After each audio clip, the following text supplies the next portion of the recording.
Hi, I'm sci-fi and fantasy author Michael LaVoice, aka LaVoice in your head. And I'm finna talk nerdy with you. I want to talk today about the Henry Cavill remake of 1986 film Highlander.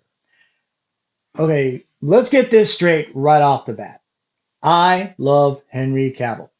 I loved him as Superman. I loved him in MI. I even loved him in that stupid girl boss Enola Holmes movie. Okay? I love that he is the proclaimed king of the nerds. I skipped The Witcher for personal reasons, but I'm told he did very well in that. Okay. I even watched that thirst trap video he made of building his own gaming PC. I mean, who didn't? It was fascinating. As a former IT pro, I approve. And I love the guy. Okay. We good? Now that that's out of the way, Henry Cavill needs to back off Highlander.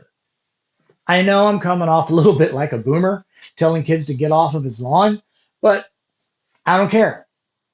Oh, but he's going to reuse the music from Queen. Don't care. Oh, but it'll have modern and updated special effects. Don't care. Oh, but he's closer to being Scottish than Christopher Lambert. Guess what? Don't care. Okay? You're never going to recapture that lightning in a bottle from the 1986 film starring the Scotsman playing the Egyptian, the Frenchman playing the Scot, and the American playing the bad guy from the steppes of Russia. It's not going to happen. All right? Now, if you don't know what I'm talking about, there's no way I can explain this to you in a short video. Go watch the 1986 film Highlander starring Christopher Lambert, Sean Connery, and Clancy Brown, Alan North, Roxanne Hart, and then come back and talk about it, okay? Now, does the original have its problems? Of course it does. It was shot in 1985. There were limitations on special effects back then that don't exist today. One could argue we've gone too far the other way with CGI, but that's a discussion for another time.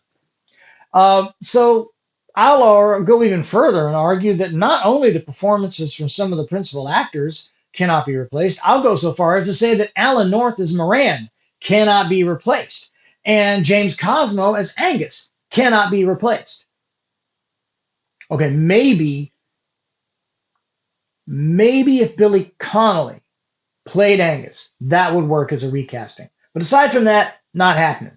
Hey, even Edward Wiley as Officer Garfield. Okay, okay. Garfield could be replaced. He's replaceable. But that's not my point.